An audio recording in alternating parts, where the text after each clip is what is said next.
Hey guys, welcome to the 57th C# tutorial that I'm making for the new Boston. And in this tutorial, I'm going to be showing you how to use the directory class a little bit more. So all you're going to need for this tutorial is a button. Once you have that on your form, just double click on it.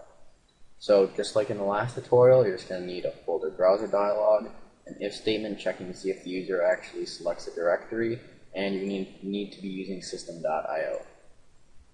So once you have all that, just type out directory to access the directory class, and then you're going to want to use the dot operator to access all of the methods inside of the directory class. So the first one that I'm going to show you is the get creation time method, and what this will do is it will just it says right there, it gets the creation date and time of a directory. So if you wanted to know when a certain directory was created, you can use this method to get that. And it just says the path to the directory, so we need to pass in a parameter for the path to the directory that we want to get the creation time of. And we're going to have it be the folder browser dialog selected path, or whatever the user selects in the folder browser dialog. And we're going to want to display this in a message box. We're going to do message box show, and we'll just show this in the message box. And right here it says it returns a date time variable, and there's a variable called date time. And we haven't really looked at that at all, but we're going to look at that in later tutorials. So for all you're going to really need to know for right now is just use the .toString method to convert it into a string so we can view the date and time. So now when we click this button, we should get a folder browser dialog. Yep, I'm just going to navigate to my test folder right here. Click OK. We should get a message box showing the date and time that it was created.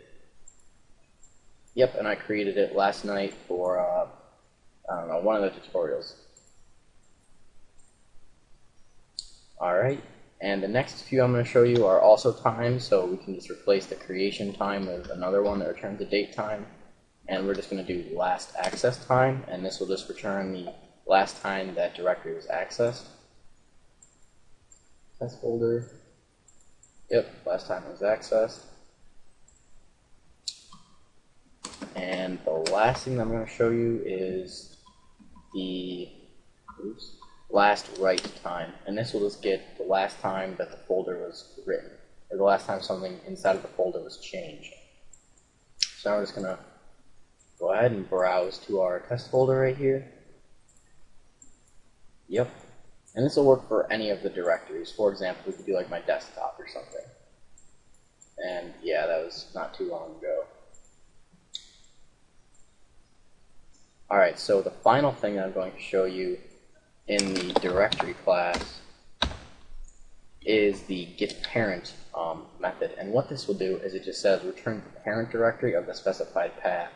So basically what that means is, since that test folder is on my desktop, we should get the path to my desktop. So we're just going to do the path to the folder that we select. Just going to select the path. And once again, we're just going to display this in a message box so we can actually see what the directory is. .toString. Alright. So since we're going to select my test folder, and it is on my desktop, as you can see right here, we should just get the path to my desktop. Yep. And if we were to select something inside of this test folder, like this directory, we should get test folder. Yep. If we were to select, I don't know, my desktop, yep, it's inside the Atom folder.